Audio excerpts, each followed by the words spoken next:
Well, good evening, everybody, and welcome to another episode of Orthodoxy questions and answers. I should have Yes. come up with something funny. Oh, Darn that- it, too late. So you're going to show off your T-shirt? Well, no, that's. Or, I mean, fine. not your T-shirt, but your sweatshirt there. So Oh well, I can't remember. You just gave it to me. What does it say? it says, if you are, because I mean, it is Presbytera. If you are not chocolate, coffee, or a cat, I'm going to have to need you to go away. Well, they can't see the shirt. You have the computer. Oh well, I wasn't going to show it, but okay. I can't even stand up all the way. I'm too tall for the camera. Oh yeah, that's right. So There's a cat on it. there's a cat Oh, on it. here we go. Cup of How about coffee. Yep. So Thank you for the gift. yeah, well, okay. So I thought the sentiment was appropriate. I Yes. propose. So everybody go away. Yes. No, we have chocolate. We Okay. do have chocolate. All right. Good evening, everybody. Welcome. We are almost here at the end of October. We've got our trunk or treat coming up, so we're very, very excited. Got a lot of kids coming to that now, Yeah. so that's going to be great. If any of you out there are in town and you want to come by and you want to see that, that's going to be Sunday, 4:00, right? October 30. October 30th. Come in costume or not Yeah. costume? Doesn't matter. Yeah, I got to still figure out. I think I know who I'm going as. I'm not sure yet. But You can go something very scary. A priest. yeah, something right. Something that nobody would recognize me as. Right. Couple of starting points.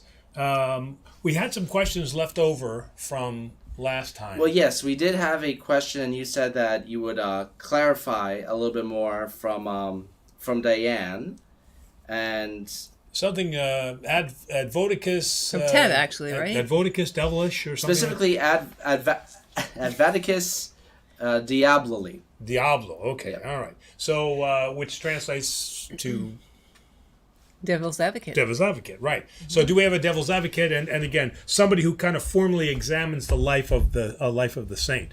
So the formal Greek term for that process of canonization of a saint is axiotati. Wait a minute, sorry, Aiokatataxis. Phew, that's a mouthful there. Aiokatataxis. So it's a process of examining for holiness. Now, the answer is no, we do not necessarily have a specific person assigned to that role to examine. Everything is done through the synod. So if a name is brought before them, then they will be examined by that synodal council of the collection of bishops. So that's the way that that's done. And they actually have 5 characteristics that they look at, and just translating these from the Greek, nice website here.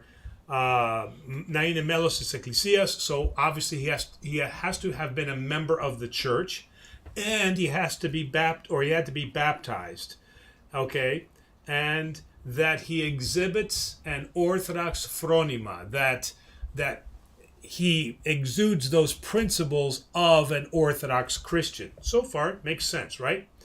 Naechi evsevi zoi, so that he has to have a respectable and honorable life. And it goes on to say that he must radiate then a spiritual sense. So, pneumatiki actinovolia. So his radiation, Emanate. right, what he emanates is then a spiritual sense. And then there's some subcategories below that, of which there are 2, and one, nakanithabmata, that he should have performed miracles, and that he must have an incorruptible body.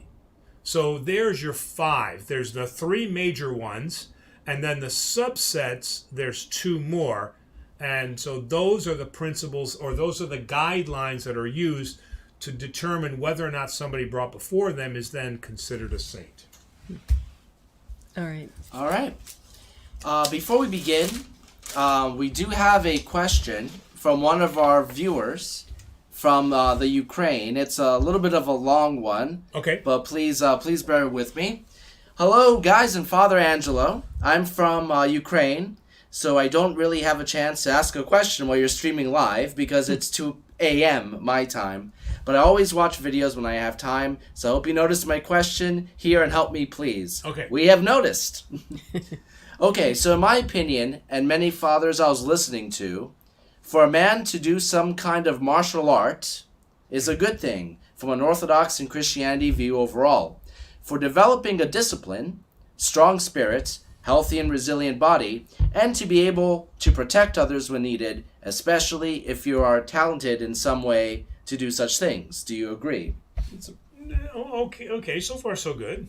If yes, then what about participating and watching professional boxing or MMA? Considering that person do not have any hate, anger, or desire to badly harm his opponent, but just for the sake of performing an art like any other sport is an art, I believe.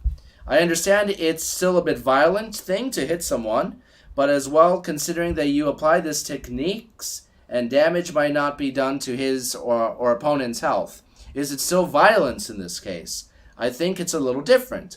I've been contemplating on this for a long time. Can you share your opinion, please? So overall, in summation, should I say, if you participate in boxing or MMA sports where you actually you're hitting other people. There's a violent aspect to this. Is that considered a sin? As long as the intent isn't to actually harm someone.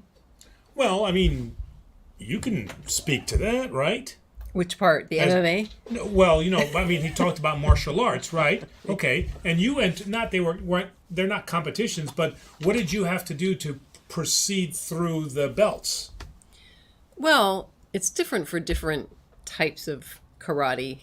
For me, I just had to do the forms, katas or forms. You had to do it. It's a set of prescribed set of certain things, and you had to do that. We did have to spar, but it was we never had to hurt each other. In fact, no, but you did have to make contact. I mean, you got hit many times, right? And you hit, right? Yeah, okay, plenty of times. Right. And we were never told by Father Nick that you were committing a sinful act, right?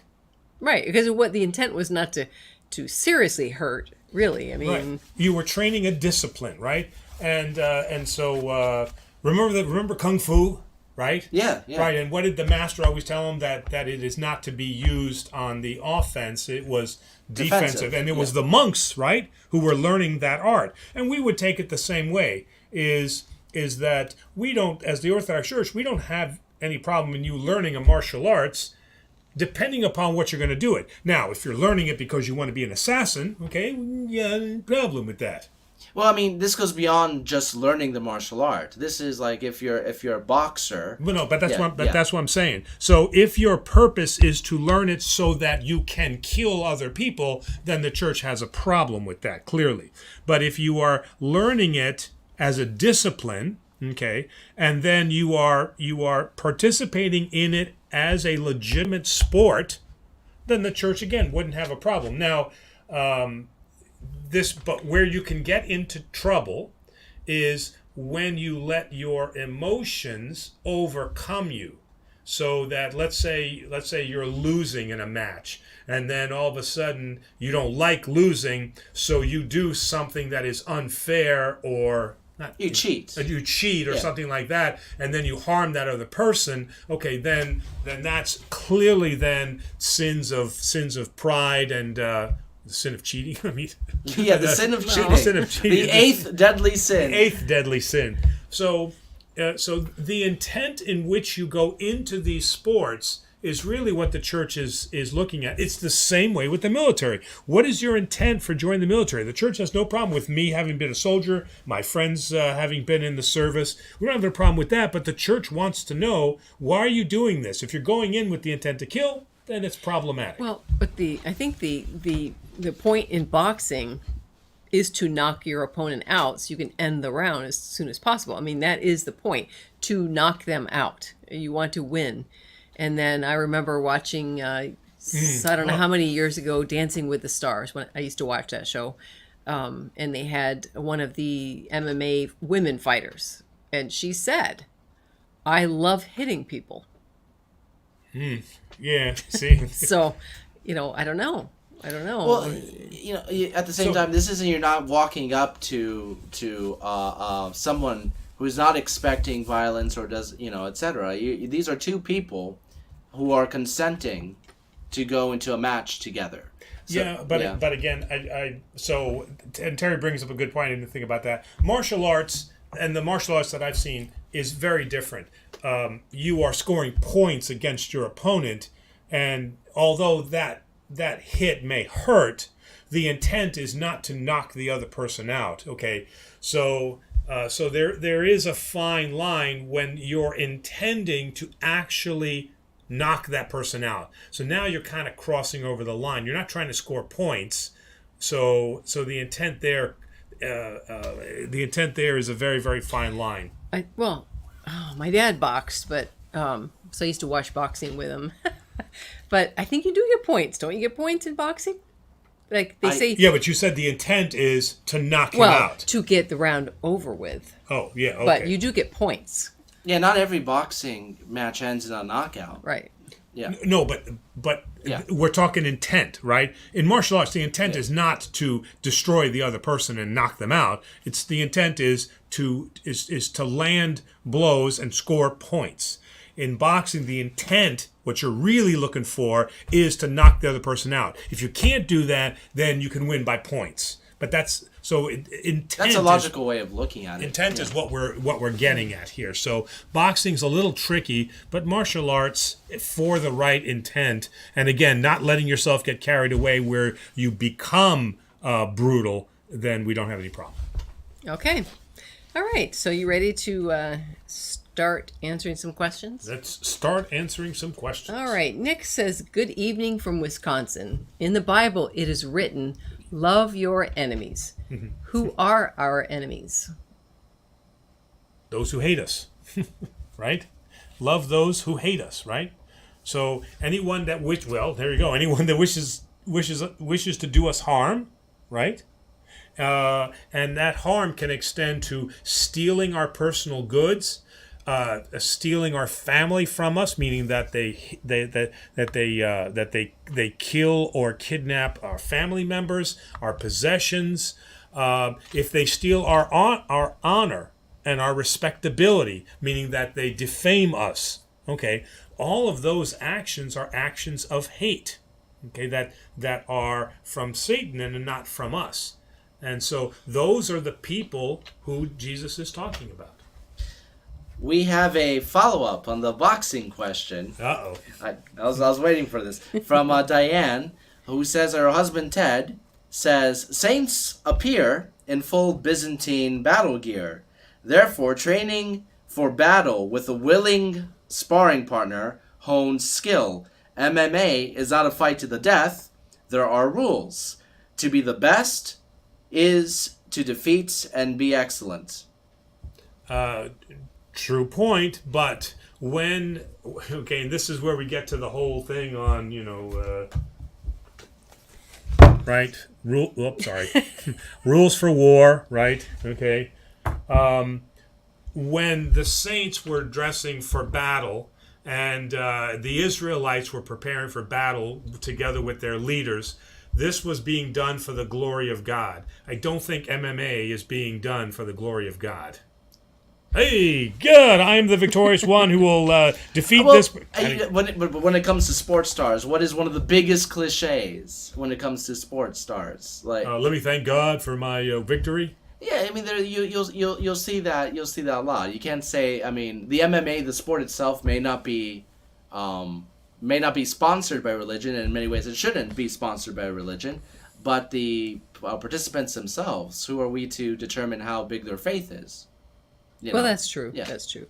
No, but their winning is not being done to glorify God. Like the Israelites, when they fought because the righteous were being oppressed. There was a reason. Nobody is being oppressed in an MMA ring. I'd be very worried if political problems were solved via MMA. But I mean, this is why I mean I'm making a distinction with martial arts, because martial arts is training to prepare for battle. Okay, MMA is battle. That's real battle. I mean, there's no more training there. You are in conflict, right? with rules. It's not battle royale. When MMA and boxing, they have very, very specific rules about what you're allowed to do, and they have rules that prevent the worst, the more heinous injuries. Right. So it's not, I'm not trying to argue, but I'm just No. pointing out it's not a free for all. So is MMA different from cage fighting? It is fought in a cage. It's a different variation. I won't pretend to be an expert on it. Well, one of the Anytime I've been in a cage, I've gotten out. So that just one of the arguments, let's say, that has been made by some Orthodox theologians, which I would tend to agree with, is that it is very difficult in America to apply a spiritual law, because the government is not found. I mean, it's founded on religion, but it doesn't practice religion. It is secular in nature. And one of the things that they said is the best that you can hope for in the type of government that we have is justice and judgment according to natural law. And natural law would be akin to the Ten Commandments. Okay, that's what they can follow, because we have rules for not killing, we have rules for not stealing, coveting, things like that. So we have those basic rules, with the exception of the first 3 or 4, right? Okay, but Christians are called to a higher standard. They're called to a spiritual law, which is much higher than a natural law, and that's where I would put MMA. Is I would say, okay, here they are abiding by a natural law, meaning that they're not looking to kill the other opponent, they're not stealing anything from him, they're not cheating, so on and so forth. But the spiritual idea of a Christian, of a Christian saying, I don't want to engage in this type of violent behavior, that's not what they're following. But that's not necessarily sinful. All right. Well, we'll move on from this, but just 2 more follow-ups. I think you're getting some pushback on this, FYI. But anyway, Diane says that Ted says, when it comes to war, for the glory of God, then you are prepared, avoiding vain glory. And then Trench throws in that the original MMA is the ancient Greek Pancration, over 600 BC for the Olympic Games. Pancration meaning all of power. Okay, but they were pagans, right? No, I think he's just offering some information. Oh, yeah. Right. So that's what I'm saying. The best that we can do is hold people to a standard of natural law. All right. Well, okay. We've covered the world of MMA. Yeah, no. So moving on, Jeanette Davis says, in response to your recent sermon, James the Apostle was a religious brother of our Lord, not a blood brother.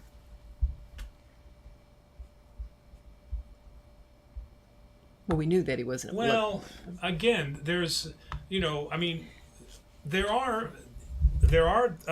those that say that he was one of Joseph's sons, right? But he wouldn't be he wouldn't be a blood brother. Yeah, okay, right. No, you're okay, correct. Yeah, He'd be a step brother. Why, did I say he was a blood brother? I don't think so, but No, you offered you offered the point that there was different points of view on the topic. was he a cousin? Was he this or that? Yeah, okay, right. But no, we know that he's not a blood brother. There is no blood. There's no blood relatives of Jesus. Correct.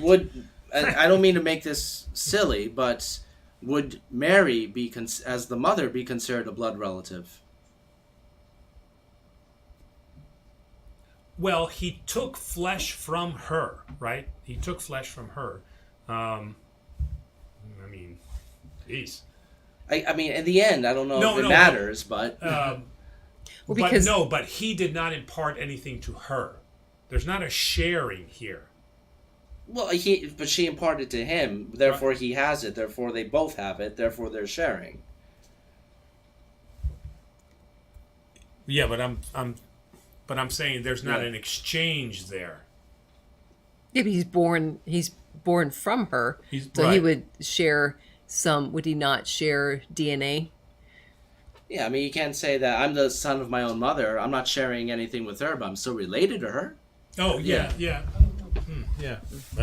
Well, let's see what kind of feedback we get on that. Then if boy. because as the Baptists love to say, they had more children, which would, if that were the case, that would mean there could be descendants with the blood of Christ. I'm not saying that's true. Right. I'm not saying that's true, but that's what I'm saying. Even if Mary did have other children, right? Because the Bible is not really clear on that point. Okay, if she did other children, we would not say that they took anything from Jesus.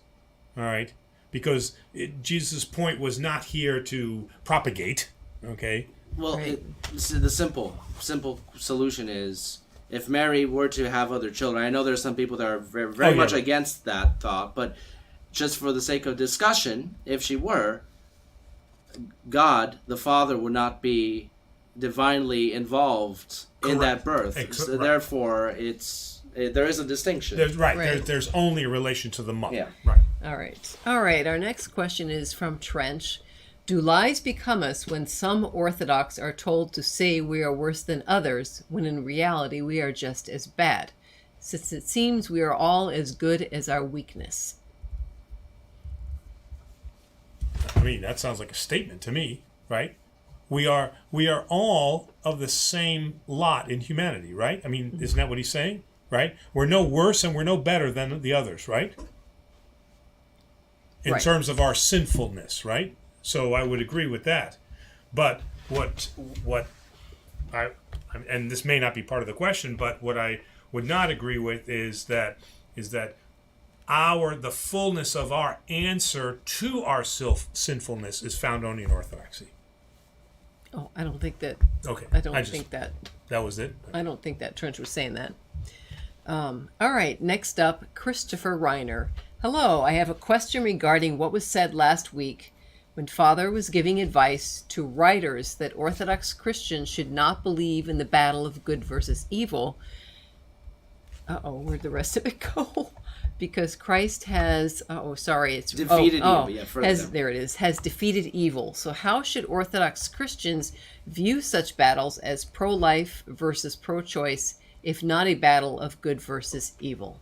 Okay, now to be clear on that, what I'm saying is that avoid the dualistic idea of the battle between good and evil, because the dualistic view says, you have two mighty opponents and who will win. Well, in Christianity, this is not a question. The answer is Christ will win. So that's what I'm saying is that the Christian writers should avoid this Gnostic dualistic idea that these are two great superpowers that are coming together to fight, and what's going to happen? We know the end of this story. So there is a battle between good and evil. Of course it is, but the answer is the battle is won. So we have to. That's what we have to apply. But is that the? What was the end of that, though? How should Orthodox Christians view such battle as pro-life versus pro-choice, if not a battle of good versus evil? Well, no, it is. I didn't say that we don't have a battle between good and evil. What I'm saying is the battle is won. That's how we always have to look at this battle. In the big picture sense. In the big picture sense. Okay. Now, with the issue of abortion and many other issues that we have, okay, it certainly is sinful according to the Orthodox Church for a woman to have an abortion. But we have to offer her logical and reasonable choices and the counseling and the support that she needs. All right. So there's nothing wrong with the Orthodox Church saying that abortion is a sin. There's nothing wrong with the Orthodox Church saying. But there is something wrong with a church that says, well, don't do it, but we can't really help you. Then that's sinful on our part. So it is. So instead of saying it a battle against good versus evil, now what are we saying? We're calling the woman evil now because she's decided to have an abortion. So now she's evil, and we're the good Christians who are going. No, this is a battle against the idea of sin. If I may ask an expansion, you stated that the battle has been won. We know the answer, right? Yes. But does the adversary know the answer? No, I don't think so. I mean, I don't think so. No, no. Then he would have given up the fight, and he hasn't. I just wanted. Yeah. Unless he's just unless he knows he's lost and he's trying to bring down as many with him as he can. I'm taking as many as I can before I go down. We have some follow-ups, and we also have a super chat. Let me get to the follow-ups real quick. Diane says, in response to the Mary question, I assume if she had other children, she means nor would she be ever virgin. And that's actually a big distinction when people discuss the Virgin Mary, whether she was always a virgin or whether she was a virgin at the time of the birth of Christ. Correct. Right. And that is that's a huge controversial point, and you can really get some anger going there if you. Special Combat Defensive Tactics USA. Wow. Oh, is that really? Yeah. I'm trying to see if there's an acronym that would be... No. Okay, you're good. Wasn't Mary the ark, the holding place of Jesus? Sure. His DNA would not be hers. Wouldn't it be of God the Father? Her DNA? Jesus's DNA would not be Mary's. Wouldn't it be solely God the Father's? Well, it says he took on flesh. Okay, flesh does not come from the Father. Flesh comes from humanity. Okay? Well, but God Father created humanity. So. Yes, but he is not a physical being. Right. Just so nobody says, what do you mean God didn't create humanity? No. Yeah, so I'm saying that God does not have a physical body. Okay, so the scriptures are very correct. Of course, they're correct. The scriptures are very precise that he took on flesh. In fact, it's so important we put it in the creed, right? Mm-hmm. Yeah. And anthropisanda. All right. And we eat of his flesh every week. Yes. Yeah. Mm-hmm. Tommy Williams has a super chat. Hello, Tommy. Tommy is Hi, our Tommy. super chat champion. Can you explain the different heavens, first, second, and third? If I remember, Paul was taken up to the third heaven. Yes, and I have to admit, this is the first time I've heard of this. the third heaven. The different levels like this, and Yeah, and there was something that I had read at one time, and it was talking about the idea of the third heavens, and unfortunately, I'm not prepared to answer that So question. it's not the first heaven. I know it's not heaven, but I heard sky, space, and then heaven. See, and I that's what I was thinking, but again, I don't want to just I Right. just don't wanna That's what talk I off heard. the- That's the three heavens. The heavens meaning the sky, heavens as in space, and then Tommy, we'll revisit this question in preparation for next week. all right. Okay. Add that to your list. It'll be the first one we answer. All right. Our next one is from Miggs. We know a priest can't go to the authorities for a confessed sin like murder. But can a priest go to the authorities if someone says they are thinking about committing murder or rape of a young child? What is the responsibility of the priest there? Would a priest recommend they turn themselves in? Does a priest have a responsibility to God to protect the potential victim? Okay, this is state by state law. In Michigan, and again, having served in Michigan, I know this. Any crime that is confessed that involves a minor must be reported to the authorities. Now, and I believe that is the same way that it is in New York City. All right. New York State? New York State. So he is correct, but that is a state-to-state guidance. And I know in the two states that I've served in that he is absolutely right, that any crime... now, in this case, a crime was not committed. So that's a really hairy point. I think that I would I would really have to explore that idea with him, her, him, who, her, okay, whoever that person is, and then certainly advocate for counseling. Now, more than likely, because this person is thinking about that, then I would probably also then be required to file a report with Child Protective Services. And you said before that's the one thing That's that if somebody comes and says that I'm a child molester, Right. you have to report it. You don't have a choice. I have to report that. Do you find that? Do you find that there's a possibility? And I honestly I support this rule, but do you find that there's a possibility that knowing that the rule is in place, so you might have people who are reticent to seek the help they may need by reaching out to you? Absolutely, right? I mean, if they know that this is what I'm going to do, right? So what do you do for those people? Well, I don't know, right? Yeah. Somebody has to come to me. You know, I have to depend on somebody coming to me and saying, "Hey, Father, you really need to investigate this situation." Okay. All right. Santaman 1 asks, in response to last week's show, a catechumen cannot enter heaven? You had said about the communion, that if you don't have communion. Yes, but as a baptized Orthodox Christian, a catechumen is on the journey. He's on the way, so he can't be held to that. So the Orthodox Church doesn't see any reason why God's mercy cannot extend upon a person who is on the path to be a Christian.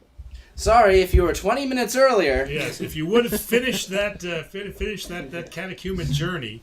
But you decided to have a steak instead. All right. Next up, CR. If you have constant nightmares as well as negative thoughts about past traumatic events and loved ones that have passed away, I've currently been praying akathist to Jesus light to those in darkness. To those in darkness. Okay. And then looks like I made a typo. I'm not sure what the typo is, but what prayer is a good one to pray if you are experiencing the things that I just listed? Okay, so Nightmares, negative thoughts about past traumatic events, and loved ones that have passed away. So if you've been having nightmares, negative thoughts about traumatic events in the past, and you're thinking about loved ones that have passed away, what is a good prayer? So actually there's a great prayer that is inside the Vesper services, each one of the Vesper services, and that prayer specifically asks for peace during the night when I sleep, that it be free of all demonic and satanic visions. So there is a prayer at the end of Vespers that speaks to that, you know, as I now go to sleep. And I believe that prayer is also then in the pre-sanctified liturgy. So I don't have it handy right now, but I will. I'll make a note to find that particular prayer, and we'll post it up next week. Okay. All right. So, if I may, I mean, this if these issues are that persistent, then I would also, in addition to the prayer, I'd also probably seek some counseling, reach out to someone. Sure. Oh yeah. I mean, okay. Yes. Actually, make contact with a human being. That's correct. Oh, gee, we always unplug that, don't we?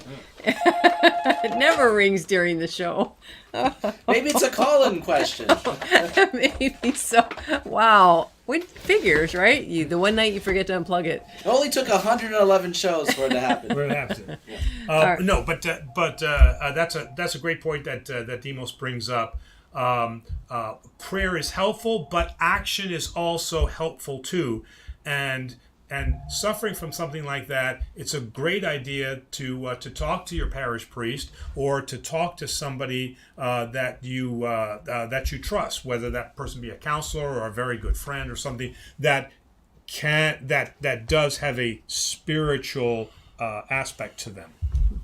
All right, good advice. All right, next up, Amelia says, hello. I really appreciate these Q&As and the other videos you have on YouTube. I learn a lot. And Thank you. question, if someone would convert to Orthodox Christianity, would they have to change their name? And if so, who decides what that name would be? Oh, so you decide what that name is going to be. You do not have to change your name, assuming that it is not a pagan name. Okay, so if you have a name like Zeus, or what was Frank Zappa? What did he name his kids? Dweezil. Dweezil, Moon Unit, things like that. Yeah. Okay. Moon Weasel? Moon Unit. Moon Unit. Moon Unit. Okay. I've just aged My newborn son, Moon Weasel. I have just aged myself. Wow, I've dated knew it. myself. So remember, the idea of the name is to pick somebody whose life you would like to emulate. So we just had a recent chrismation in our church, and he took on the name Augustine because of the way that Augustine was able to turn his life around and devote it to God, and he appreciated that, and so he took the name Augustine. Some people take on the name Saint Demetrius or Saint George because they are a soldier, and they like the idea that here is a soldier now that has become a Christian and has sacrificed for his life for now being a Christian soldier. So you pick the name, but you don't have to change the name if it is not a pagan name. Mary is fine. Terry is fine. Well, you picked Eleftheria, though, right? Yeah, kind of. Yeah, kind of. Yeah. It was given to me. It was given to you. That was my yaya. So you got my yaya's name. So that was nice. Okay. Vimostanis. Okay. A perfectly normal name. We have a super chat from Tommy. Tommy says, I do believe Roman Catholic priests, by the authority of the Pope, cannot break the seal of confession for anything or he will be derobed. So does Orthodoxy not have a seal of confession?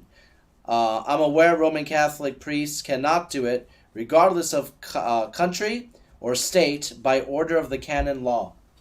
So we have the same veil of confession, okay, but we are also told that we will obey the authorities above us. If this is law, then we must abide by that law. Now, if we choose, certainly I would have a discussion with my bishop to determine what is the proper matter. You know what? And all the state says is, if you don't tell me, then you are liable to prosecution, meaning that I can go to jail, I can be fined, whatever it is. And so that is an option too. And so the state just says, under the penalty of prosecution, you must, in this case, break that seal of confession for children. And I know that when I was at seminary, we were told that we will obey those requirements. All right. We don't take the seal of confession lightly, though, for sure. All right. Marcia Magic asks, how do you feel about Halloween? How do I feel about Halloween? Well, we're having trunk or treat. So Halloween is clearly not a religious holiday. There are some superstitious aspects of Halloween, but the Orthodox Church cannot support a Halloween event. But here in America, Halloween is a big, big event. So the Orthodox Church learns from her past. So we take what was a pagan idea and we turn it and we give it a Christian idea. We did this with Christmas, we did this with Easter, and now with Trunk or Treat, we're doing it with Halloween. All right. Did we just get another super chat? Yes, from Gus, $20. Thank you very much, Gus. Thank you, Gus. He says, a little bit above, Metropolitan Tarasios visited my church on Sunday at Assumption in St. Clair Shores. Oh. What a great guy. Did most of the liturgy, really impressed. So I don't know if he still is, but at the time, Bishop Tarasios was the Archbishop of South America. Oh, I knew the name. I So, recognized that name. So I'm wondering if he did it in Spanish. That would be interesting. Yeah, he fully has the capability of doing that. He probably may have thrown a few words in, mixed it up a bit. Well, I would think so. All right, next up. Very nice man, though. Always. We had a talk. No, I'm kidding. Yeah, we did. We had to talk about this because she said, look, every time I try to talk, you come up with a new idea. And you're like, I'm like Columbo. Wait. So I got to do better at that. I've got one more question. Yes. Well, Columbo is an idol of yours, so. Yeah. I like Columbo. Not an idol, but you do like the show. All right. Always being Bell. Always being beautiful. Hi, Father. A beloved priest in my area passed on Sunday. Could you please pray or do whatever you feel is appropriate as a fellow priest? His title, Very Reverend Father Constantine G. Sheepus? Sheepus? Yeah. I'm not sure how I don't know how to pronounce it, but it's spelled, for your sake, Father. Well, if you're going to write it down, I can text it. Text it to me. The proper spelling. Yeah, and what I will do, I will commemorate him at the proscomedy on Sunday. Absolutely. Okay. All right. All right. Next up, Historia, if I'm saying that right. Did Paul meet / see the bodily risen Christ? I recently reread The Road to Damascus experience and scanned the epistles and Acts, and I couldn't find where he mentioned actually seeing the risen Christ. Well, we do believe that he did in fact see, and he mentions that, and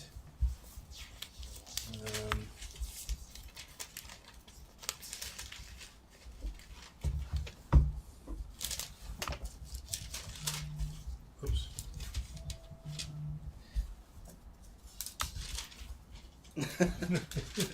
It's always that debate. How long does it take for him to get there? Is it enough time for us to say something? This is your chance to interrupt, Presbyter. Oh, yeah. That's right. Yeah. We have a lot of well wishes from a lot of people. Peter Robinson says, happy Thursday, everyone. We got many greetings and thanks from Diane. And Amelia, I know that your question was already read, but welcome back. All right. Have you found it, or should I? So in Acts 9, so a little bit of confusion, not confusion, but ambiguity there, because as he, Saul, journeyed, he came near Damascus, and suddenly a light shone around him. He fell to the ground, and he heard a voice saying, Saul, why are you persecuting me? Okay, who are you? Okay. And the Lord said to him, arise and go into the city, you will be told what to do. And the men who journeyed with him stood speechless, hearing a voice, but seeing no one. Then Saul arose from the ground, and when his eyes were opened, he saw no one. So that gives us the indication that maybe that the men didn't see Christ, but Saul, when he opened up, he didn't see anyone. It gives us the idea that it was possible that he did see the risen Christ. But you said he didn't see anyone. No. So why would you say that if nobody was? It was just a voice, right? You would just continue with that idea that he only heard the voice, but they stood speechless, hearing a voice, but seeing no one. Okay, that's clear for the men who are with him, right? But then it goes on. Then Saul arose from the ground, and when his eyes were opened, he saw no one, but they led him by the hand. Oh, wait a minute. No, that was because he was blind. Right. Yes, he was blind. Right. Okay, that's why he saw it. Okay, you were right. confusing me. Yep, I got you. So, all right, so probably did not. So did not, right. Real quick, Gus says that Metropolitan Thrasios is now the priest at St. Basil in San Jose, California. Oh. Where he's still probably speaking Spanish. Yeah. In San Jose, I would imagine. Mm-hmm. Yeah. All right, our next question comes from Cromulus, I think. Hello, I'm having a hard time understanding the reason that saints are created. Are saints mentioned as saints in the Bible, or are they a church creation? Do we know if the saints are in heaven? Well, okay. So let's start. Let's start from the end. So everyone still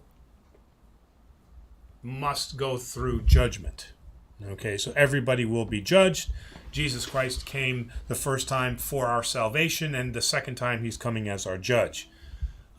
So in the Orthodox sense, we would say that the saints have received their partial reward, but the fullness will be at the second coming for all of us, when we will all be judged. Right?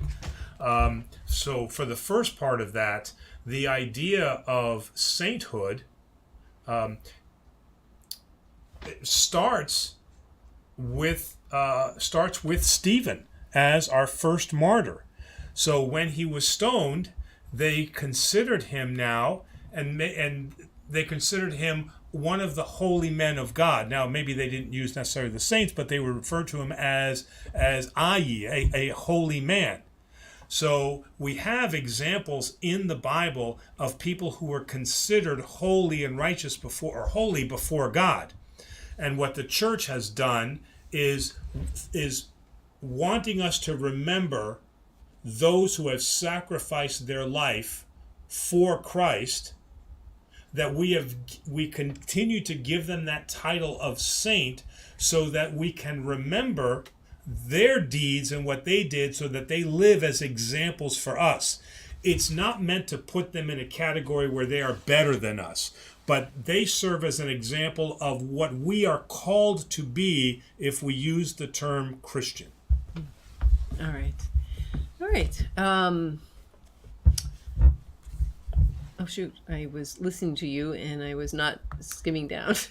I have the question. It's from Dave the First. Question. Dave the First. What do Orthodox think about Marian apparitions in the Roman tradition?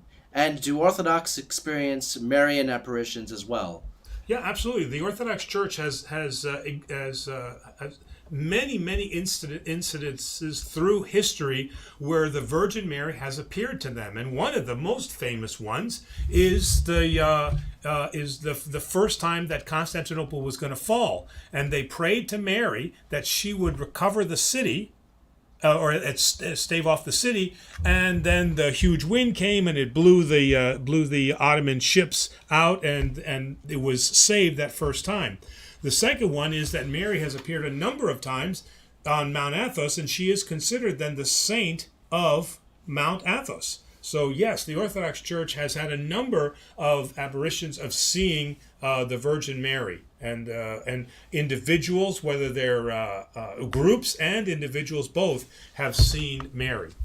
All right. A comment, or actually a question from Ted regarding the battle. The final battle. The final battle. If the battle was won, why is Christ coming back? Well, who's talking about who's going to heaven?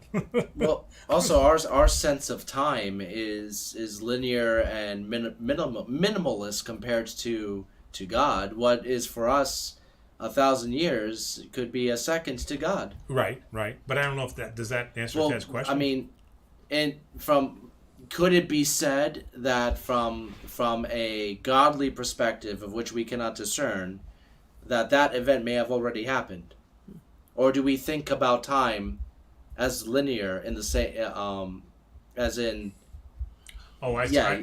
Well, and I guess the question is, why is Christ coming back? Because he said he would. Well, yes, yeah, but okay. But why does he need to come back? Well, he's giving us an opportunity for our salvation to come to him, right? Okay.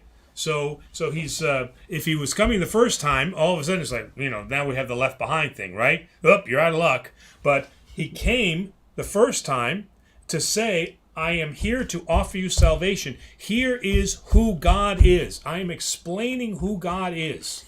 All right? We're going to hold hands. Oh, okay. I'm explaining who God is. And I will come then as a judge. So this is our time for preparation so that we may follow through with his commandment to evangelize to all nations and bring people to him. But in regards to what the question I just brought, is that something that could be said, or is that thought anathema? Oh no, I see. I think I see what you're saying is that we think of that there is a distance between when Christ was here and when his second coming is, and that's a linear distance. What you're saying is that if there is no concept of time, these events have already happened. Okay. So in that sense, this is how we know because the Holy Trinity lives outside of time. Exactly. So yes, that's a possibility. That's a way to explain it.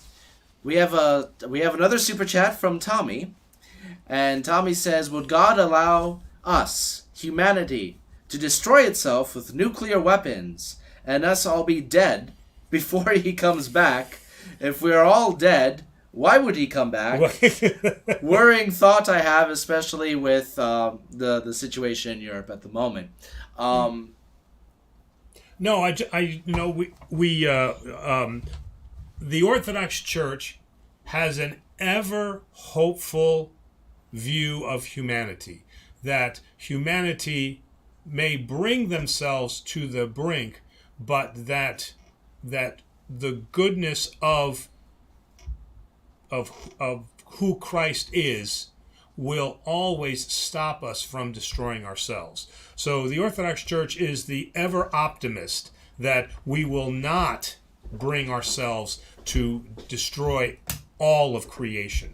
Well, maybe that's when Christ is coming back, when he sees we're just ready to actually annihilate ourselves. That may be the point that he comes back. Well, I don't know. Don't offer that as a thought, because people will actually do that. Well, no, Yeah. To speed up the end time. And there are certain evangelical fundamentalist groups, yes, that are trying to put into motion events in Israel to in their goofy mind to bring about Christ. Like, if I do these things, Christ has to obey. Right, yeah. And then, so kind of adding on to that discussion from Mark Fetch, since Christ has conquered death and destroyed the enemy, how is the enemy still in power? What happened and what is still to happen? So this is God self-limiting himself, all right? Because he has allowed these events to happen, or he is allowing these events to happen. And this is that.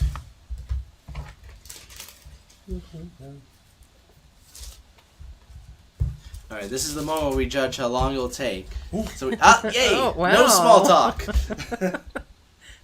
Each one's work will become clear, for the day, Judgment Day, will declare it, because it will be revealed by fire, and the fire will test each one's work of what sort it is. And if anyone's work has been built on it, he will receive a reward. If anyone's work is burned, he will suffer loss, but he will himself be saved, yet so as through fire. So this is the time when we are going through this fire to determine what is our actual commitment to God. You must read that a lot. That's highlighted. Well. Oh, and then just... By the way, that's 1 Corinthians. And I just Christopher Reiner just wanted you to know that he did not mean women getting abortions are evil. He was referring to the principles behind the movements and not to individual people. So he did not mean to imply that women are evil that get abortions. But I thought I wanted to be clear, because maybe some people would think of that. Not saying that he did, right? Not think of that. But now he brings up a good point, because those people now who become fundamentalists and now bomb abortion clinics, right? And then innocent people die. That can be evil then. Yes. What happened to love your enemies? Yeah, what happened to, well, again, this unfortunately they do not have a Christian ideal or an understanding of what Christianity really teaches. And they have a very judicial approach to how religion should be Utilized. Interpreted. Interpreted. Thank Yes. you. Okay. All right. All right. Anesti Hatzisavas. How many archangels do Orthodox believe in? What are their titles and names? I have Googled this, but always get different answers. As I'm sure that you will. So all I can tell you is that in the proscomedy, the prayer, the only two that we mention is the Archangel Gabriel and the Archangel Michael. Now there is Raphael, and I know that in the Antiochian Church, Raphael is also mentioned. But those are the only three that now, and there are a lot of others that in some of the apocryphal books they'll have names, but those are the three that are at least I've seen commemorated in the Orthodox Church. Okay. And that's how I explained to my parents when I was a kid that watching Teenage Mutant Ninja Turtles was a religious. Yes, Raphael. You're right. I think we got another super chat, did we not? Yes, we did. You were going to say something, Father? I don't want to interrupt you. No, I was just making a joke that when I get to heaven, Moses is going to look like Charlton Heston. I said Charles Bronson. That would be pretty awesome. Wow. Yeah, that would, wouldn't it? Charlton Heston and the Archangel Michael will look like John Travolta. Oh, gosh. Migs, and this is a question from earlier. So we answer a couple, because we have so many new people coming in, we try and answer one or two from everybody. Mm-hmm. We skip ahead. So if we're skipping questions, second and third questions, we try to get back to them. So Migs had a question to tell me to go to the earlier part of the chat.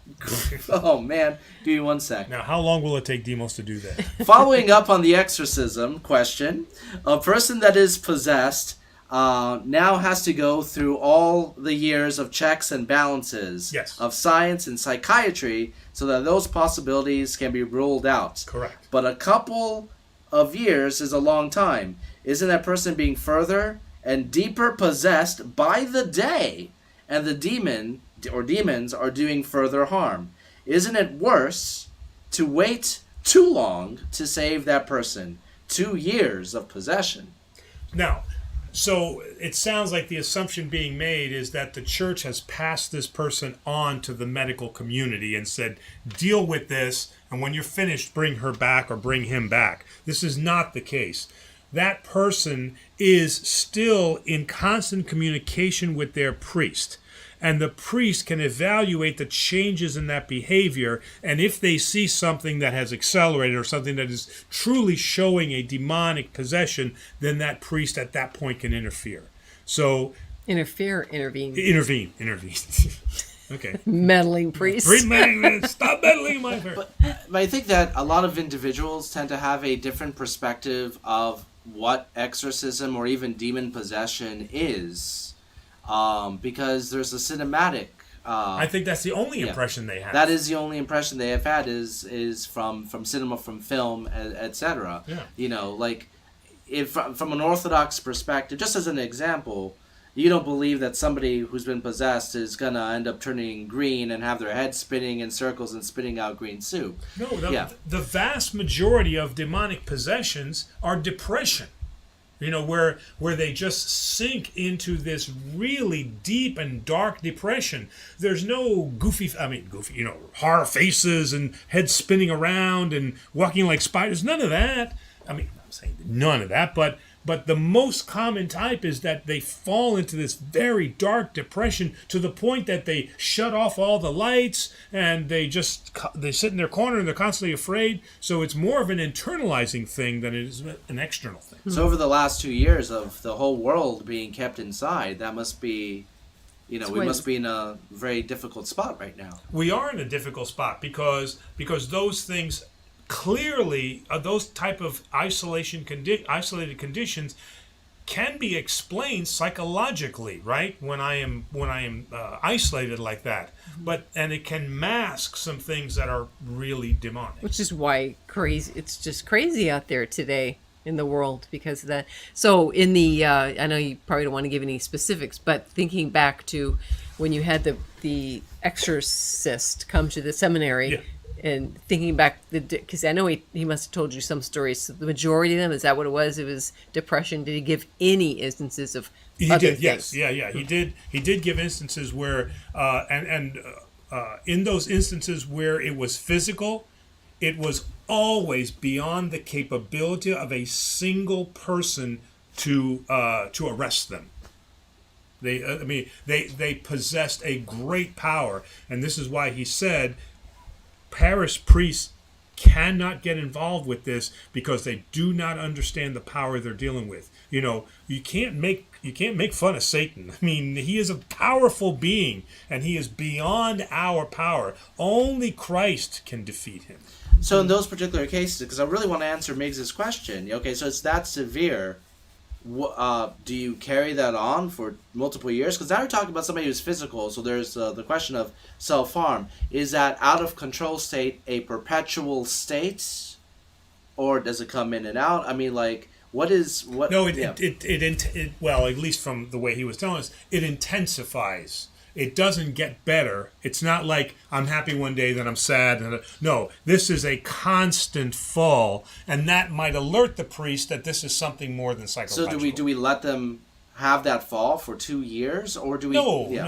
Yeah. We would the priest would address this before. He would, if he's doing what's right, he would call in somebody from the archdiocese and say, look, I got this case, and this has been like 8 months now, and she has just really, she was this person, and now she's become this person. I'd just like you to take a look at her and see what you think, and then he would be much more clear on recognizing the signs. So with the exorcist, if he addressed this person who he thinks may be possessed, if he outright asked them, are you demons, would they have to answer? I don't know. I mean, Okay. they from Scripture, isn't there the one where he's one of the apostles or something, he says, demons get out, and the demons say to him, we recognize Christ, but we don't know who you are, and they jumped him, and then the Bible reveals that they just beat the crap out of him. All right. Well, all right. All right. All right. Next question is from Xa. I'm never going to get that right. How many hours do priests work? Also, does a person have to kiss a particular part of an icon, or can it be in a wrong way or a wrong place? So,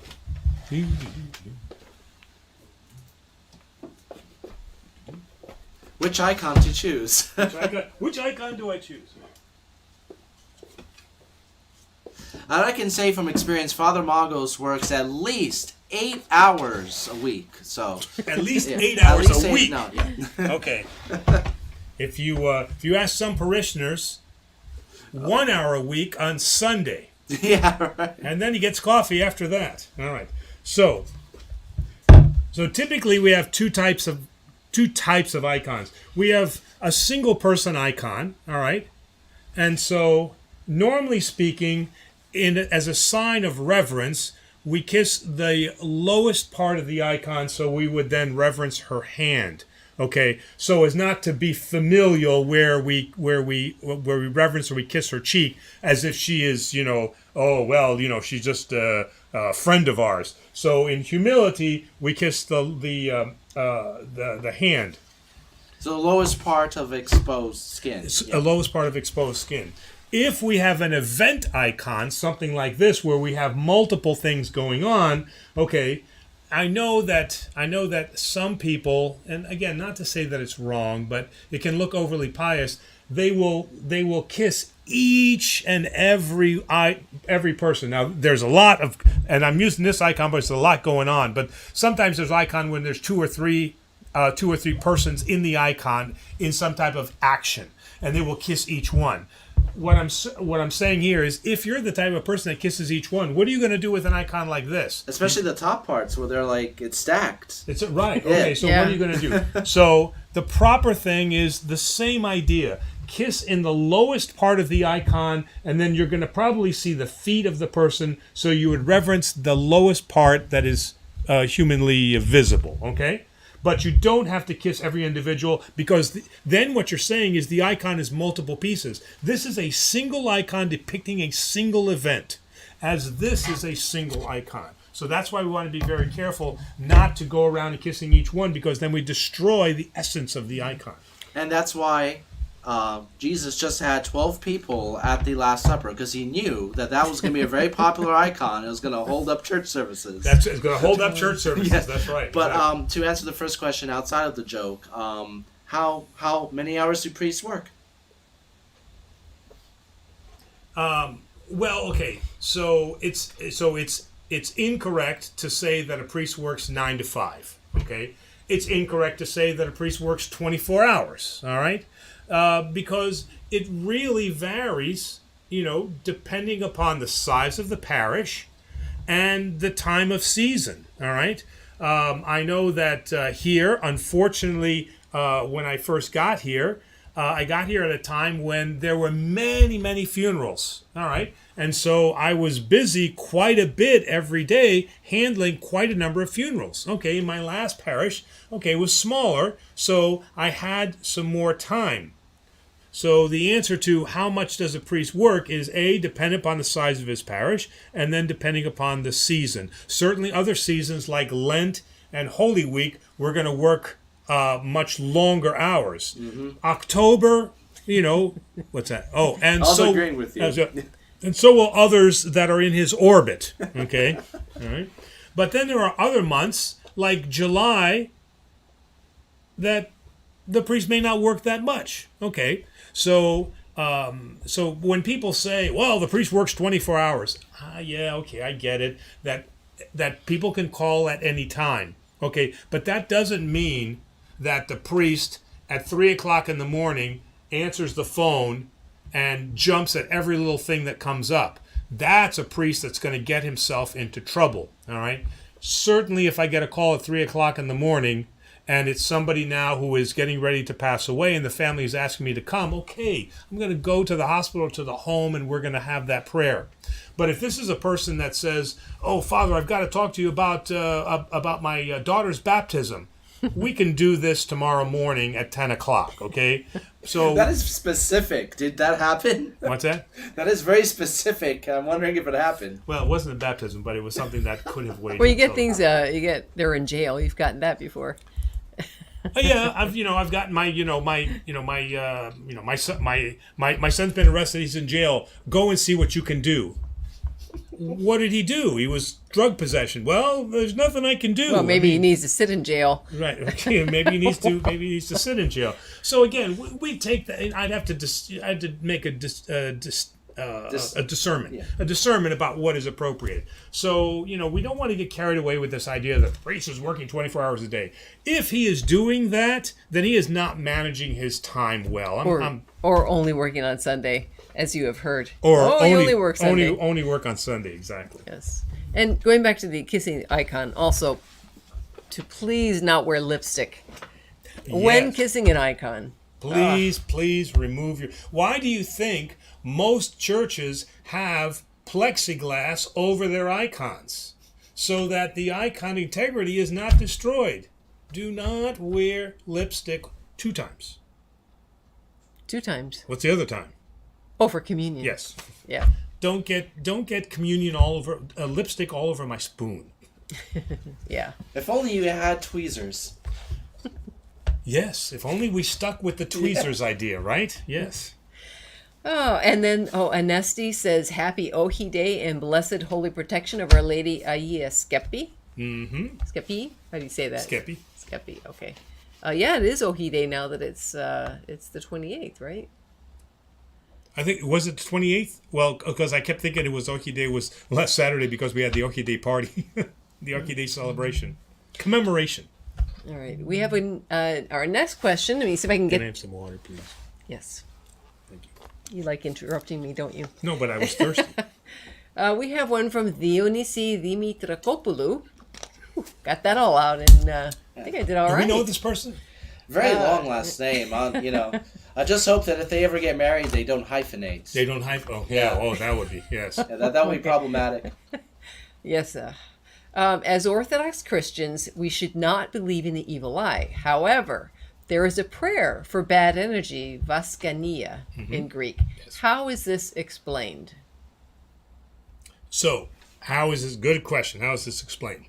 We as Orthodox, and you've heard me say this on the show before, we as Orthodox do not believe that any human person has the ability to cast spells on another person. We don't believe that. We do believe that psychologically the receiver can believe that, and they can convince themselves that they have been possessed or something like that. And then once they believe that, demonic voices and thoughts can enter into their head and help to convince them that, yes, this person over there, right, Demos, he's casting now he's casting the mati upon me, and then I believe that, but he has no power to do that. But we can be influenced. What the prayer of the Vaskania does is it assists the person who thinks they are receiving it and tells them that the only person who has the power is Jesus Christ, and no human being can do that to them. Real quick, we have a follow-up from Miggs to the earlier question about confession and when you would have to report it or not. So the question is, so the absolution will be there, but you will still have to say something because the victim is a minor. So you can still give them absolution, but you still need to report it? I mean, yes, yeah. I mean, depending upon what that's. I mean, if they're saying I'm thinking about abusing my son, daughter, or something like that, right? We have to have a discussion about that. So I don't think that that's the proper time for absolution. I just don't want to say, your sins are... But in reference to if the crime has been committed. Then, yes, assuming tears of repentance, I can grant that absolution, but they still have to answer for their crime to the state. And to the child. And to the child, yes. Mm-hmm. And then we asked about what name to pick when they get chrismated or baptized. I just wanted a little note. Santa Man 1 took the name Joseph because he is a step-parent. Oh, very nice. Yeah. Very nice. And then I'm going to come back at the end to Santa Man 1's trick-or-treating, what he's giving out to the kids, because it's really funny.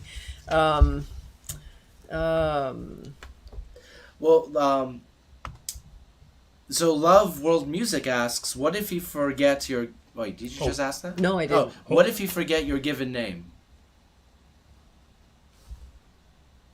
Go back and find your baptismal document. Right? Yeah, every church should have a permanent record of baptismal documents. Absolutely. Oh, yeah. Every Orthodox church is required to have from the time that they started, a record of all baptisms, all funerals, all weddings. Okay? So even if you've lost your baptismal certificate, you have an approximate idea of when you were born. Okay? Hopefully. Right? Hopefully. Okay? And you can go into those records to the church and you can find what your baptismal name was, or given name. And you need those documents for weddings, etc. Further. Yeah. Right. Now, what happened? Yeah. Your for Greek passports. Oh, Greek. Yeah. Really? I didn't know that. Anyway, so what happens if, for one reason or another, and I'm sure that this has happened, points, the documentation is lost, and there's no way to recover or find out what your name was. The church burned down. The documents burned up. What do you do in that case? Is it okay to choose another?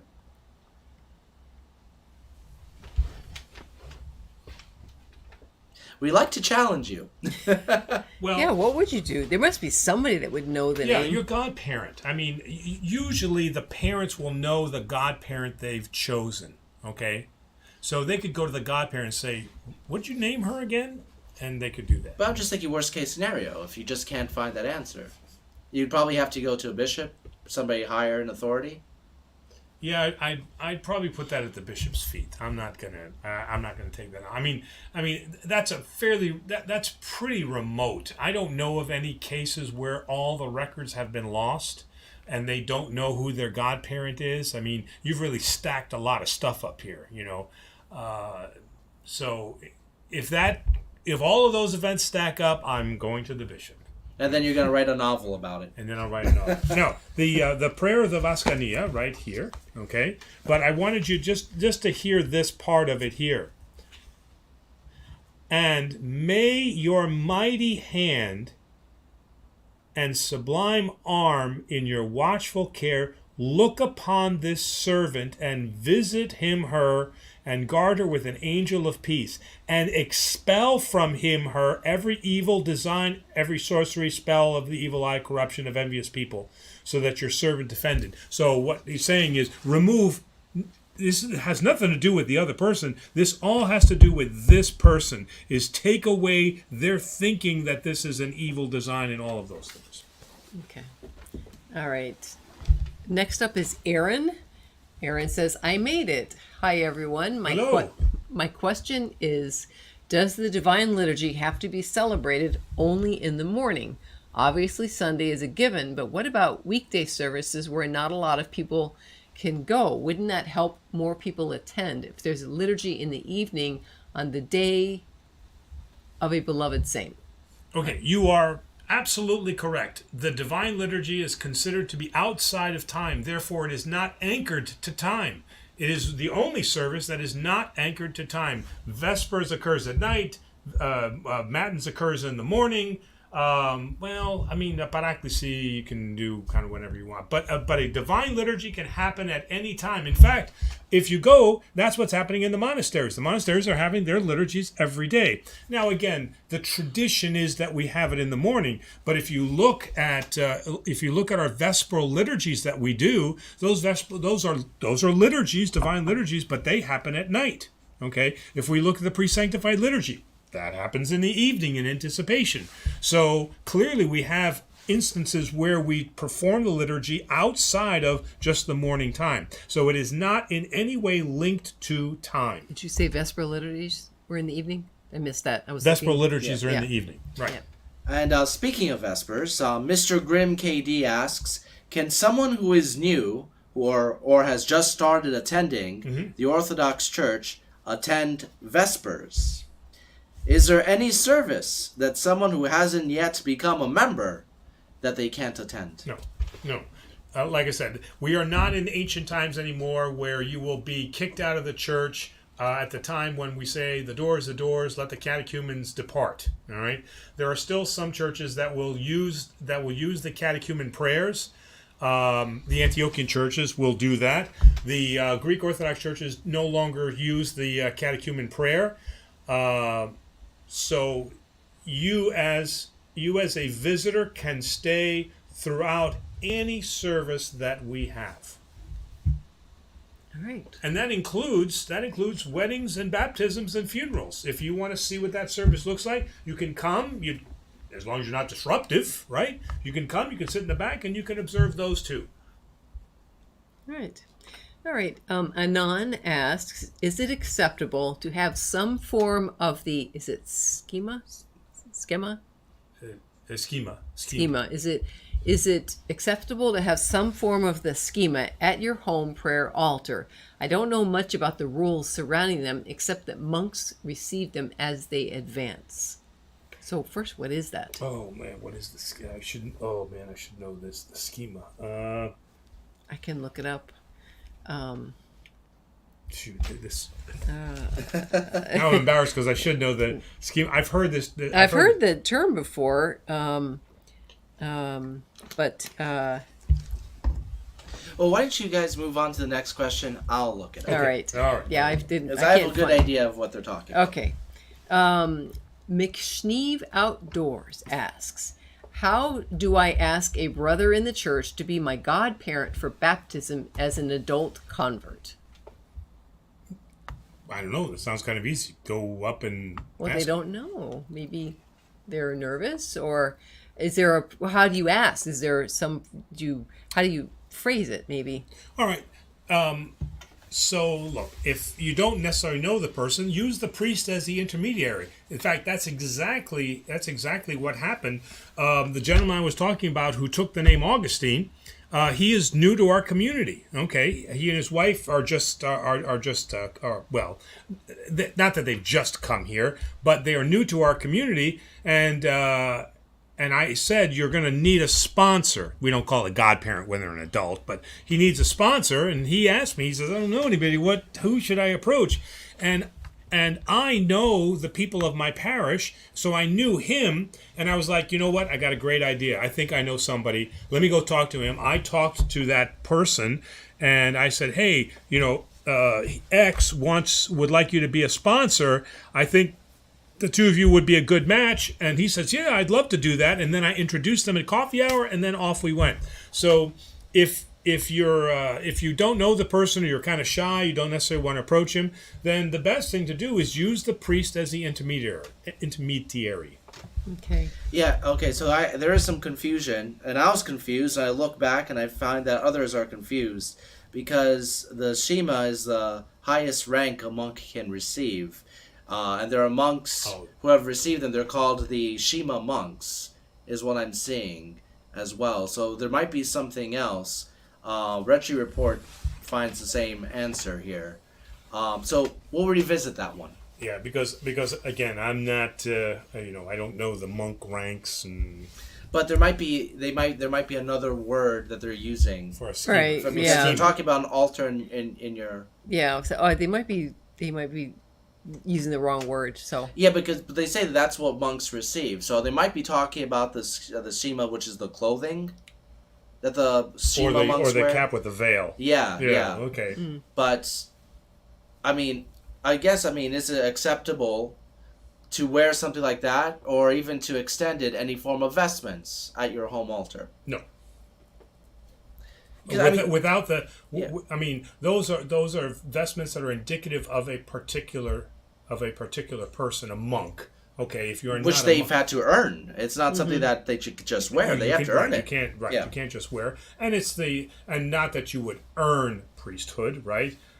So again, without the proper Laying out of hands and. laying on of hands, you cannot even wear the vestments of an Orthodox priest. It's like you can wear the rank of general, but it doesn't mean you're a general. Yeah. You're a poser at that point. You know what we called them, remember? Remember what they were called? PX soldiers. Because they would go to the PX and they would just buy their medals and their ranks and stuff like that. We call them PX soldiers. All right. Here's an interesting thing. Rebecca says, I heard once that a person could deliberately put a dead person's soul into an unsuspecting person. No. These are superstitions. That's because your soul doesn't belong to you. It belongs to God. Well, not to your own soul. They're talking about another person's soul. But so you can't control something is not yours. Well, yeah, exactly. Okay. I just thought of a great idea for a screenplay, though. Yeah, right. Mark Fetch, getting back to the icons, is it acceptable to kiss your fingers and then touch the icon? I saw that during COVID, where they went like that. I saw that during COVID. Again, let's not turn this into an object of worship. We already got in trouble with that twice, okay? So let's not do that. The idea is we have to respect what the icon represents, and we have to reverence it, we have to venerate it, but we don't worship it. And if the way that you want to worship it is that you kiss your hand and then you touch that, the act of what you are portraying, what you are trying to say is that I reverence now the prototypes that are being represented. All right. Marie Laganis asks, is it wrong to wear the Greek eye pendant? Well, I will tell you that it is wrong to wear the cross and the mati at the same time. I will tell you that. That's a problem at baptisms. Yeah, because they hand that the materia that they give. That sometimes it's got. I'm getting better, or they're getting better here because they're learning that they shouldn't go together. So they're getting better here. Okay, but please do not put those together. Now, if you're wearing the mati because it's Greek culture, it's just novel. All right, we don't have any problem with that. If you believe in the power of the mati, okay, now we got a problem because you're putting something in front of God. Okay, we only believe in God. All right, so if you're wearing it as jewelry, okay, it's not the best jewelry, but yeah, we get it. But if you are now wearing it as a protective amulet, you're in bad territory. All right, and she actually has the second part. Does our church attend Holy Land tours in Israel? Oh, they have asked me about it. Yes, we're going to do it. We're trying to get the we're trying to get the Mount Athos trip first, and then hopefully in 23 or 24, that's when I want to do the trip to Jerusalem, the Holy Land. Those Southern priests are going to be awesome. Those episodes. Yes. All right, how about a couple of more? And Why, isn't Scotland the Holy Land? Well, it's heaven. Oh, did you have something, or because if you don't, with I was going to go back up to some of the ones we skipped real quick. Well, because we were talking about that he picked Joseph, and I've lost the question, but they said I don't recall. Oh, here it is from a Oh, yeah, what's his feast day? Yeah, I don't now. I haven't noticed we as Orthodox giving honor or tribute to Saint Joseph. When is his feast day? And I was trying to look it up here real quick. I don't recall. Joseph in the grand scheme of things is why don't we reverence him as much? Like the nativity, there's a lot of focus on Mary for obvious reasons. There's a lot of focus on baby Jesus, but it feels like Joseph is almost an afterthought. I mean, his angels appeared to Joseph. Joseph was saved his family and took them to Bethlehem, etc. So, should we pay more reverence to him, or? He was a guardian, right? He was a guardian, but how does that put him outside of what any good father would do? Do we reverence all fathers then? I mean, he's doing what a father does, right? But he did not participate in the act of salvation. Do we call them the Holy Family? Okay, it's the Holy Family, all right. So yeah, but not everybody is stepfather to Christ. Oh, so but again, remember, saints are venerated for what they have done for Christ. Okay, all right. Joseph did what he did for his family. Okay, we don't want to conflate or belittle that, okay. Right? I mean, yes, he was told to do that. Take your family out, so that they're not persecuted, and he did that. So he followed God's direction. But we have many people in the Bible who did follow God's direction, but we don't necessarily make them saints. We say that they obeyed God. Well, according to this, his name day is the day after Christmas, the 26th. And Boxing Day, to bring this whole episode full circle. And there are hymns of Saint Joseph, Tropadion, Kontakion. So we do have hymns to him. So wait a minute. And now that I read that, I do remember. How can I forget? Yes, December 26th. Yes, that's true. Yes. Well, I feel bad. I feel dumb that I forgot that. The same day, the flight into Egypt of the Mother of God. All right. December 26th. That's where I'm going. December 26th. Themios, Constantine, the Judaic convert. So you're looking up the 26th? Yeah. Memory of the new holy martyr. I have seen while you're looking that up, we have one final question from Always Being Bell. And I just want to say hi. I shout out to Dinosaur Head. I saw him pop up earlier. Yeah. I haven't seen you in a little bit. So Always Being Bell says, I was baptized Orthodox as a baby, as was our child. Okay. My husband and I were married in the Greek Orthodox Church. He was baptized Methodist. Okay. He asked me for the first time about converting. Can I be his sponsor? All right. Technically, no, because you're married. You're married, right? So technically, you can't be, but I'm not going to say that I have not done. Situations have forced me so that I have allowed sponsors who are technically not allowed to be sponsors. So the idea and the point of having a sponsor as an adult is to have somebody else in your life that you can communicate with. I mean, not that it's bad to communicate with your wife. That's great.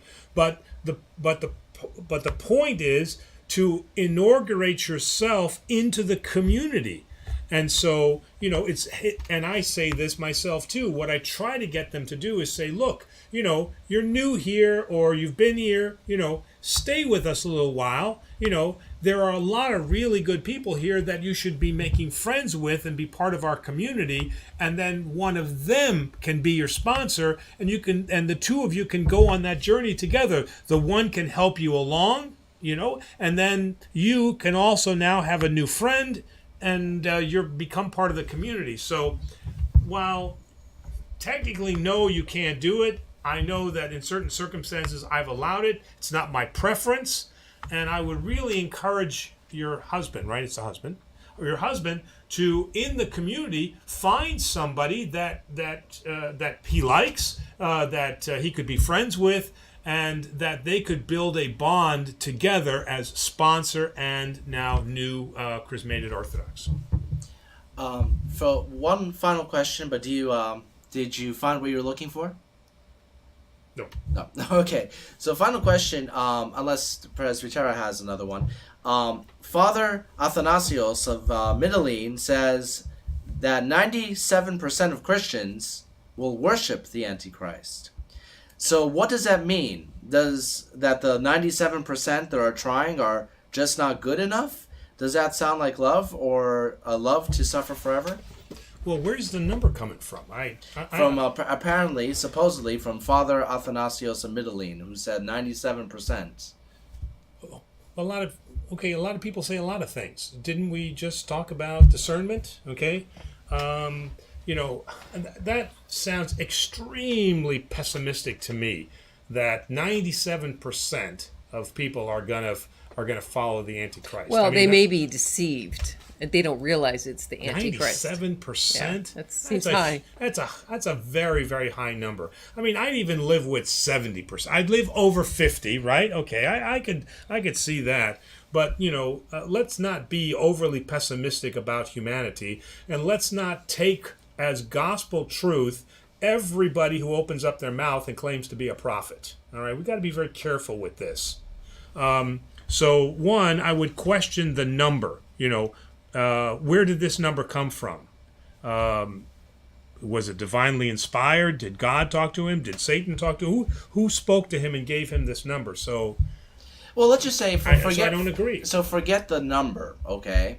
But what about the Christians who do follow the Antichrist, whether or not they realize it? Because as we said, and actually we were filming a video that kind of touched on this topic earlier, about Jesus warning about false prophets coming in his name. Because if the devil appears, he's not going to appear as a monster. He's going to appear as close to God as you can imagine. As the scripture says, an angel of light.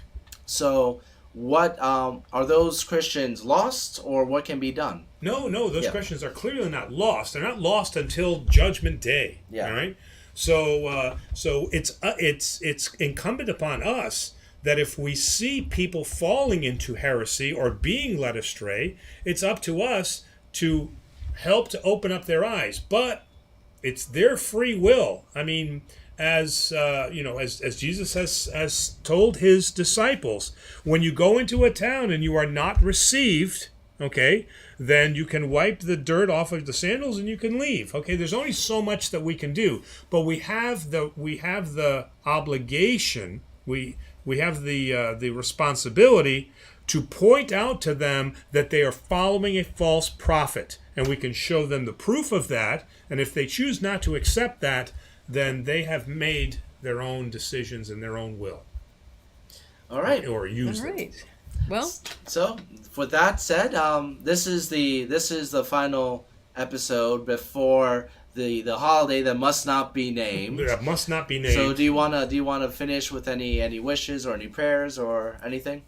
Well, here's a prayer that Santa Man 1 will not, we can pray that he will not get toilet papered because his plan, I think he's kidding, but he says, I'm giving out chocolate dipped Brussels sprouts to trick-or-treaters. My house is going to get TP'd. Wow. I'd kind of like, well, I don't know about the chocolate part, but Brussels sprouts, if the little bacon and onions, that'd be great. Yeah. I'd be happy with that. Mm-hmm. Wow. I know they're Demos's favorite vegetable. No.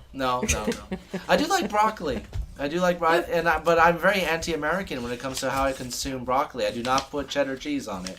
Oh, I don't either. Yeah. Really? No, Wow. no cheddar cheese. Yeah, it's like putting like there's certain American things like people put cheddar cheese on that, but they also put it on apple pie. Yeah. It's apple pie Americano or something like that. Yeah. I like cheddar cheese, but on apple pie, I don't know. Yeah. Maybe it's just me. I think I like lemon on broccoli. lemon on broccoli. Yeah. Yeah, well, that's good. That's good. All right. Wait a minute. Hold up. Wait a minute. Father is looking for that prayer. I'm getting the little prayer book because I'm always talking about this book, right? All right. And to answer Diane, no, tonight's not the record. For how many times up and down? No. Okay. What is what's the status of our prizes? Oh, we'll get to that next week. I need to make sure that somebody doesn't ask 2 or 3 questions for one prize. Oh, okay. Yes. All right. All right. Hold up. Wait a minute. I'm getting there. Okay. Oh my gosh, how can you read that? It's like micro writing. Right. I can't And even. most of the time, he even remembers somewhat where the page is, which surprises me. Wow, that's like the tiniest writing ever. All right. Let us pray to the Lord. Lord, have mercy. O Lord Jesus Christ, our God, the true and the living way, who disdained to journey with thy foster father Joseph and thine all immaculate Virgin Mary, and did accompany Cleopas and to Emmaus. We humbly pray that you accompany us, O Holy Master, by your grace on this effort for our trunk or treat, and send down upon us your servants and guiding angels, that preserve and deliver us from any assaults of the enemy, both visible and invisible, and so that we may serve only you, and that you may preserve us in peace, happiness, and health, and that we may always then operate in safety and tranquility, and may you fulfill all our good intentions unto your good pleasure, favorably to thy glory, for it is yours to show mercy and to save us, and to you ascribe glory together with your beginningless Father and your holy and good life-giving Spirit, now and forever into the ages of ages. Amen. All right. Okay. So, All right, tune in next week, and we'll have some pictures and footage from our trunk or treat event, as well as I've heard there's a mysterious video of Father Angelo doing a dance floating out there somewhere that might play. Oh, a dance. Okay. Well, So- hey. So, Benedetta, thank you very much. Demos once again. And to all, a good night. Good night, everyone.